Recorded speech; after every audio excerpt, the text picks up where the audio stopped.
So we've had the Mercedes XL from Big Toys Green Country for about a month. It's actually been a little over a month. The kids were really enjoying it, but then it broke within that first month. So what I like to do is talk about the product itself, talk about what broke, what went wrong. We did go through a warranty process and kind of explain our experience with that, some things we've learned, and then also show you the repair that's needed in order to get this functioning again. The shipping and ordering process was honestly pretty straightforward. The package came in with basically no damage. I think the outer box had one and the tiny tear in the corner, but the main box that this is actually housed in didn't have any direct damage.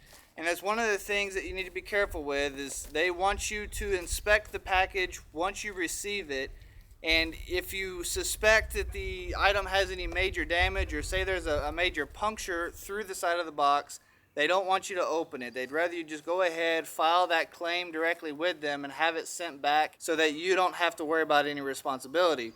If I understand their policy correctly though, once you open that box and begin to put it together or do anything with it, effectively whatever is in that box is yours. Now you can still file warranty and claim on the components and parts themselves. You fully own that car at that point, so be very careful with that whenever you do get it. Inspect the outside of the box really well. If there's nothing on the outside, I would say the interior packaging was pretty good, and I would be okay with opening it after that. The actual assembly process was pretty straightforward too. Now they do have a lot of videos online where they show you how to go through this process. Me and the kids didn't do that. You know, part of the fun for us was let's try to figure this out and assemble it. We do all kinds of projects like this all the time, and we were able to figure it out completely without having to look at the instructions or do anything of that nature. This is a fairly straightforward build. Where I did have a little bit of trouble, and it was more of just kind of getting it all to align, was when it came time to put the windshield piece in, and you have the mirrors and the stack, and just this windshield area was a little intricate, and the plastic clips were just, things didn't quite line up perfectly. Now I was eventually able to get it all to fit in there and make it work the way it was supposed to, but it took a minute and it took some work in doing. And this one clip on this side, I had a little bit of trouble and it got bent, and it kind of added to the whole scenario. So anyway, I thought was really cool is the doors actually open. So those are some features I really like. These are the leather seats. The charging was very straightforward. The charger it comes with got a little LED on it, turns red when it's charging, turns green when it's done. I also like the remote a lot. It works really well. It's got a really good range to it, and it made it very easy, especially with our daughter, who was very cautious to it at first. She wasn't really sure about it. She is 3, and so just the speed, because this does go fairly fast, the speed of it is what made her nervous. So being able to help her kind of ease into it, we can control the speed this way and get her familiar with it. And then with him, he's not quite able to reach the pedals just yet, so the remote made that very easy. Now, what broke on it? As I stated, they were using it for a solid month. We only had to charge it maybe every couple of days. They ran a couple hours a day on it, you know, obviously not continuously, but they used it a lot. The wheels, see how it spins like that? It shouldn't actually do that. Now let me get a good gear assembly. So a gear assembly that's working, this is what the wheel hub slides into. It doesn't rotate standing still. And both sides did the same thing. This one over here free spins, and this one will free spin.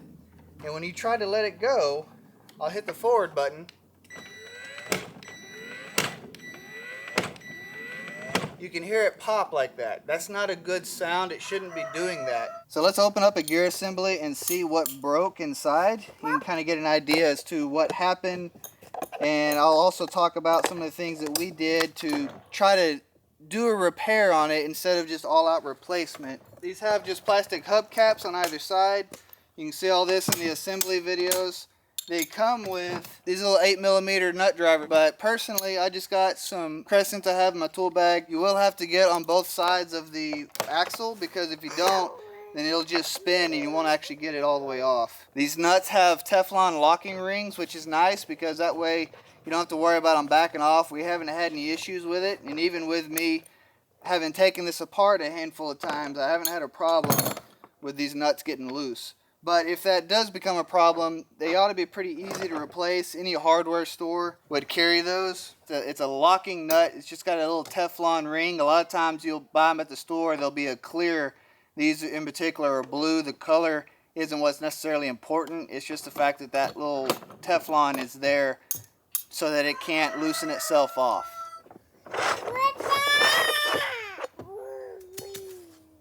These motors do have these little plastic housings. You can take a flathead screwdriver, pry them apart, undo the little clips. This is really good to have on there. It's going to protect these electrical connections, especially with the kids driving around. And if you've got any kind of rough terrain like we do, you'll be very thankful, and those motors will appreciate it. There's about a month's worth of use on that. The wiring here has got some roughed up spots. You know, it's not in terrible shape, nothing to be too concerned about, but we still have a free spin on this shaft. So the company doesn't necessarily condone any of this that I'm showing you. This is just, we work on stuff. I do lots of mechanical type stuff, and this is right up my alley on what I do every day. So I'm going to show it to you, that way you can see it, and I'll talk about what we tried to do. And we're going to save these old parts, because they didn't ask for them back, so that we can possibly use them for parts if any of the other gears wear out, go bad, strip out, anything of that nature. Once you get the 5 Phillips screws out, this housing just kind of pulls apart. Now be careful, there are loose gears in here, and it will come apart at you if you're not, just do it slowly. There's no springs or anything like that, so it's not going to like spring out at you, but if you take it apart, or if you take it off with the motor side up, all these gears are just going to fall out in your lap. So the gear that actually broke, it was 2 of them. This one connects directly to the wheel drive, so it's the gear that interlocks into this gear that turns the physical wheels themselves. So that broke a couple of teeth off the gear. And then we also had this other gear which connects the motor gear and the wheel gear together. So these 2 gears both lost teeth. And it's this way on both of the gear assemblies. This one is in a little rougher shape than the other one is. I'm not really sure what happened, to be honest. The kids were just out riding it, and we came out to check on them, and it just wasn't moving, wasn't going. So in order to fix that, what we initially attempted to do was look it up on Amazon and see if we could find the gear assembly. Maybe we could just find the gears themselves in an attempt to try to make a repair on this. In that process, we were able to find several gear assemblies that looked very similar, if not almost identical. But when I actually sat down and started looking at the measurements and how it was laid out compared to what we have, they were not the same. And it's pretty easy to find the 550 series when you start researching these, but this is actually a 555, and I couldn't find the 555 series specifically. Now ultimately, my bigger point is I wouldn't even bother with that if you're using this. This is the 24 volt system, not the 12 volts. But what's nice about all this is even if you're outside of the warranty phase itself, you still have the ability to purchase these parts. And I believe these were 40 bucks each, or 40 bucks or 60 bucks directly through Green Country themselves. They source all of these parts and you can purchase them all separately. So that if you ever need to do a repair like this, then you can. And part of what we intend to do is we're going to order more of these gear assemblies to keep on the shelf, so that way we have it. That way if anything happens, we can go ahead, we can file for another warranty, whatever we need to, and get that in, and then have the spare one on hand that we can just put right in, get the kids back online and going, and we don't have any downtime. And there's a good close-up of that gear assembly on the inside, just so you get a real nice view of it. Both of these right here are the 2 that lost teeth. So the warranty process itself was honestly very smooth, very easy to go through. We didn't have too many problems. I was able to call the main number. It took a minute. Their menu system is a little long. You have to push a bunch of buttons, and eventually you'll get to where you need to be, somewhere in the I need parts section, something about it. It wasn't the most straightforward thing in the world to get to the warranty claim piece of it. So once I got through to them, I got on the phone with their guy, explained to him what happened, and that both wheels, what they were doing. I see that. That's spinning real fast, isn't it? Yeah, it's cool, isn't it?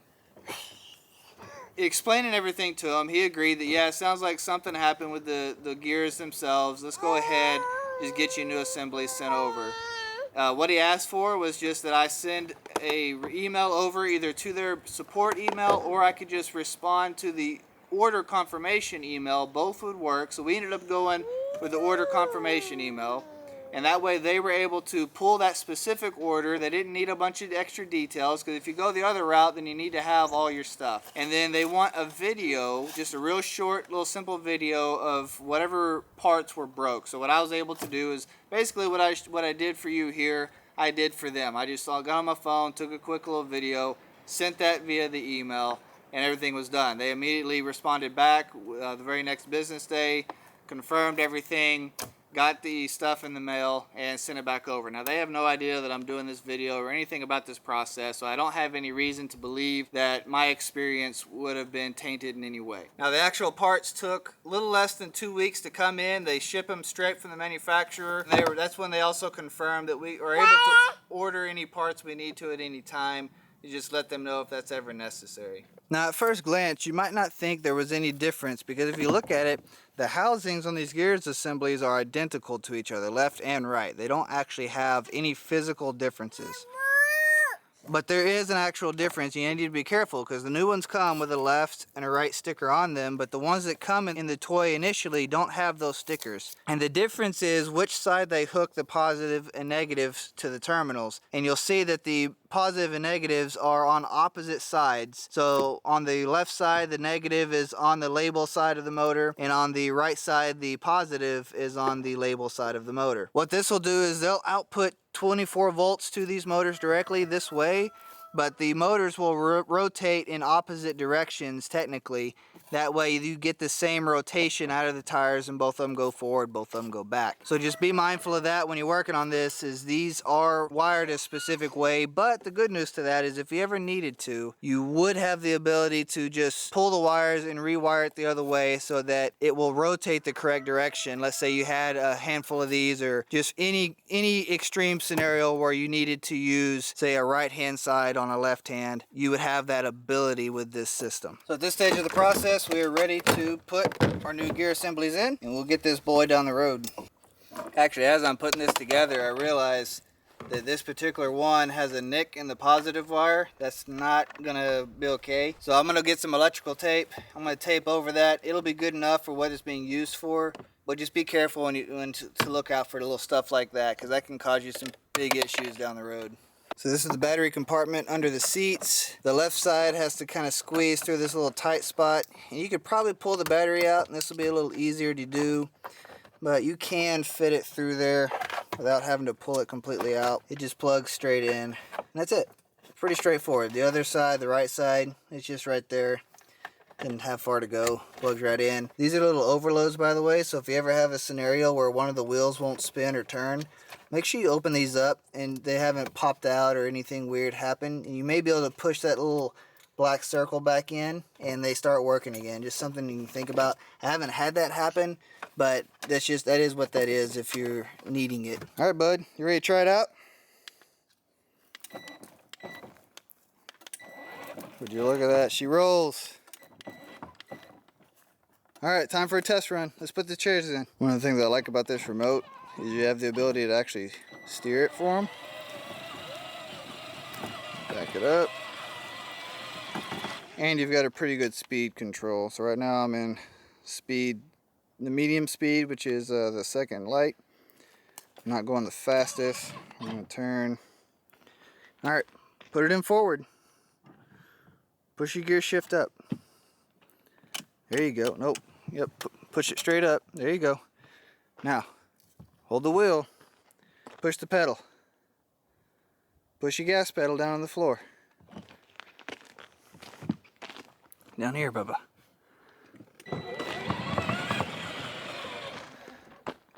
All right, push your pedal. Good job.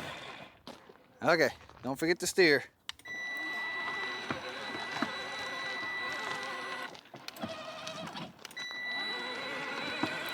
So this is a medium speed up a pretty good incline. That road's got a kind of a tall hill. I'm holding the gas for him now, so that way he's able to steer it, and then he, whoop, he's going towards the fence. All right, they seem to be working pretty good. So something we can do real quick is check on the radio.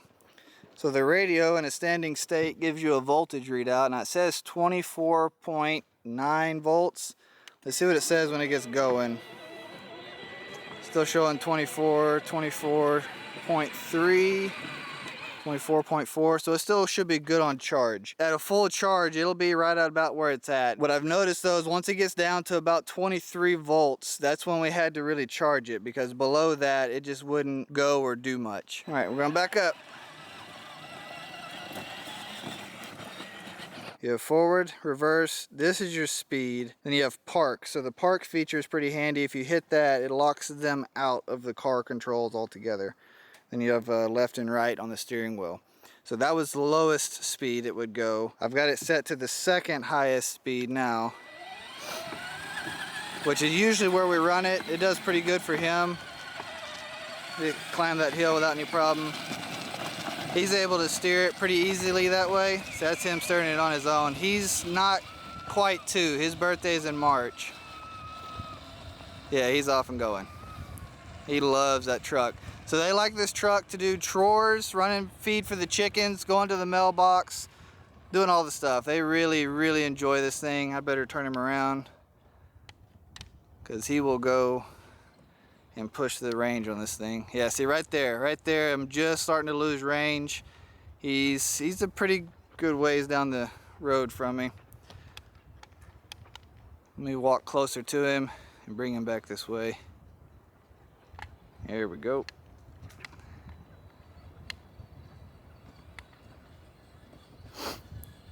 It is one of those where it does have a little bit of a sweet spot where it will lose signal and kind of stutter, but for the most part, once it's out of range, it's out of range. It almost completely just freezes in place.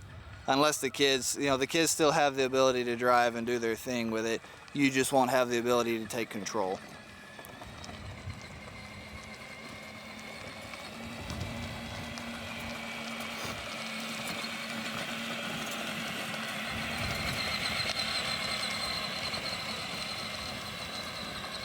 So final overall review, I really like this thing. The kids have loved it. They can't get enough of it. I could definitely recommend this product. Some things that I don't like is the radio. So we have very little control of it. The volume resets every time you restart the car and turn it off and back on. And the car makes this, crank up noise, and the kids really like that.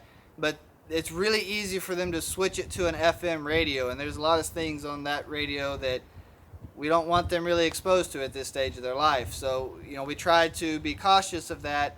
That being said, we've not found a really effective way. Now, it does come, I think, with 5 pre-programmed songs. Those songs they're fine. Like, they're just kind of wacky kid songs, or nothing really fancy or special or whatever.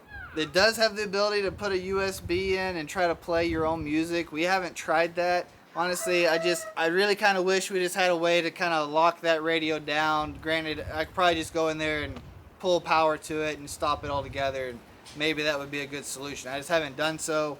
But that is probably one of the only real complaints I've had up to this point.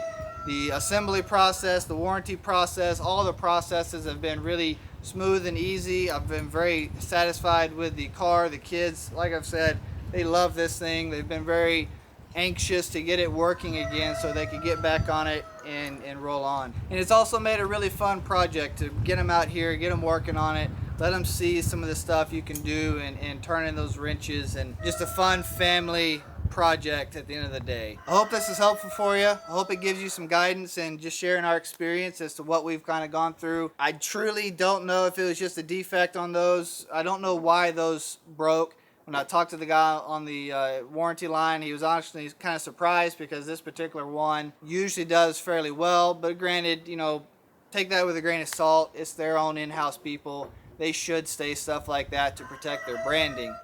My personal experience, these gear assemblies do seem fairly robust enough, but for whatever reason, these did break. So as I explained earlier in this video, we're going to take steps just in case. We like the car enough. The gear assemblies are not exactly cheap, but they're not expensive either. So I appreciate the fact that they're affordable enough that we could have a couple laying around, and hopefully we won't have to deal with this constantly. If we do, then maybe we do need to kind of evaluate how we're going to approach this going forward, or we'll have to figure something else out. I'm not sure. I'm very hopeful that won't be a problem. If it is a problem, I'll be sure to do an update. Otherwise, if you enjoyed this, if you like homestead stuff, if you like just talking what we do, product, kids, family, life, consider sticking around. Otherwise, we'll catch y'all later. You packing all the tools up, being a good helper? I appreciate the help, buddy.